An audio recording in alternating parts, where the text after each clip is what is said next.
Hello，大家好啊！歡迎嚟到我嘅移英實況嘅 channel。咁今次想同大家傾翻一個問題啦，呢個好爆炸性嘅消息啦。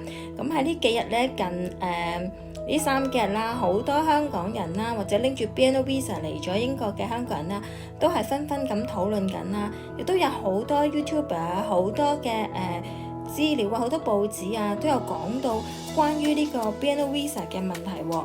大家喺熱烈討論緊乜嘢呢？就係 BNO Visa 咧將會由5+1變10+1，呢個係流傳嘅啫，但未正式真實係 confirm 係話呢件事係真實會由5+1變10+1嘅。咁首先我希望大家唔好咁擔心先，因為呢件事咧係未成為事實嘅，未有正式嘅文件咧可以睇到咧係話真係會變呢個移民嘅法例嘅。咁咧嚟緊我就會分享翻我自己嘅個人嘅睇法嘅，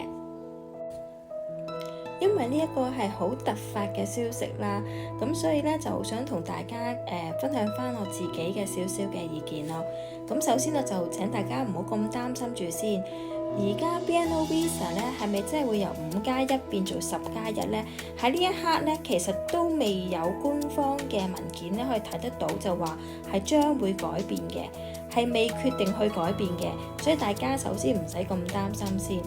咁而我自己個人嘅睇法咧，如果你係拎住 BNO Visa 申請嚟咗英國嘅香港人啦，咁我覺得你首先唔好咁擔心先。因為咧，佢其實需要去改變呢個法例咧，要去立法咧，都需要一段頗長嘅時間嘅，即係唔係話3-4個月啊、半年就可以完成到成件事嘅。咁所以大家就可以唔使太過擔心先咯，因為佢仲要經過重重嘅關卡、重重嘅手續，佢又要諮詢啊，亦都要去草擬啊，亦都要經過3讀啊，或者可能甚至乎去諮詢一啲相關嘅人士，或者可能要收取聽埋市民嘅意見，視乎佢文件上邊有乜嘢嘅要求咯，先能夠草擬，先能夠3讀通過咗，先能夠成功立法嘅。並唔係話3-4個月啊、半年就可以即時立到法嘅，絕對唔係咁樣嘅。起碼最需要花費，起碼都要超過9個月，甚至乎最快都係1年，或者最耐係唔知幾耐啦。可唔可以立到法，大家都唔知啦。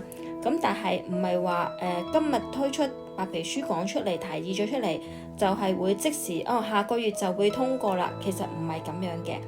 咁同埋到時佢會有正式嘅文件啦，解釋翻俾大家聽啦，即係佢嗰個追溯嘅年份去到幾時啦，或者佢個相關嘅法例係點樣改變啦。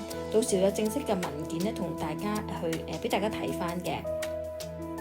咁而我亦都會相信咧，會有相關嘅人士咧，都會去信翻俾內政部啦，同佢 clarify 下究竟我哋香港人啦拎住 BNO Visa 過嚟嘅人啦，係咪真係個 Visa 會由5+1而改為10+1咧？呢一個嘅變動包唔包括我哋 BNO Visa 嘅人士咧？咁我相信之後咧會有相關唔同嘅人士咧就會同即係去信翻俾呢個政府度去查詢翻呢件事嘅。咁而另外自己嘅睇法咧就係話，如果申請咗 Visa 未嚟英國嘅朋友啦，或者計劃可能1-2年後先會移民過嚟英國嘅朋友啦，會唔會對佢哋好大嘅影響咧？其實我嘅睇法咧就對佢哋其實都唔係好大嘅影響嘅。因為如果假設真係改變成為10+1嘅話咧，咁你都未嚟英國，咁其實你仲可以有好多嘅選擇咯。你可以去睇下其他國家，會有冇其他國家更加適合你啦，可以配合到你嘅工作啊、你嘅生活啊，或者你個讀書啊。咁其實有好多國家都有唔同嘅移民嘅方法噶嘛。咁如果你覺得呢個10+1對於你嚟講係即係唔係咁好喎，或者唔係咁適合喎，咁其實你仲可以考慮去移民去其他嘅國家咯。咁而至於移民咗過嚟英國嘅香港人，咁又點算呢？咁我咪好慘咯！即係啱啱移民咗過嚟英國，差唔多要永居啦申請，咁佢又改法例喎，咁咪會好慘咯。其實咧，大家首先唔好咁諗先，因為你而家喺移民咗過嚟英國都有一段比較長嘅時間啦。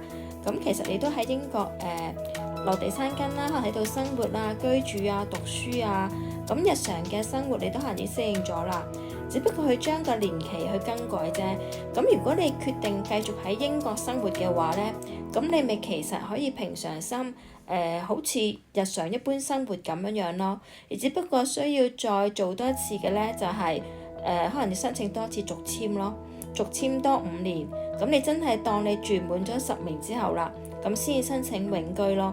只不過係需要多一個手續咯，同埋要交埋呢個嗰個保險嗰個費用咯，即係關於睇醫生醫療嗰個費用咯。咁其實你話好大影響呢，咁又未至於真係好大影響咯。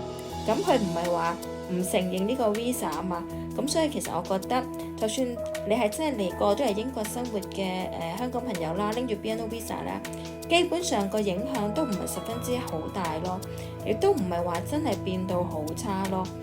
咁而對未嚟英國嘅朋友，其實都有更加多嘅選擇俾佢哋咯。佢哋可以諗下會唔會繼續再申請過嚟呢？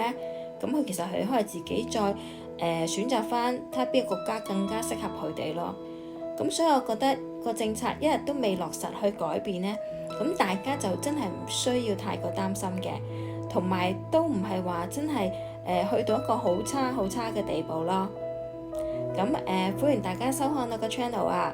咁如果你中意我個 channel 咧，請俾 like、share 同埋 subscribe， 記住撳埋隔離個鐘仔啊！我有新片推出咧，我會盡快通知大家。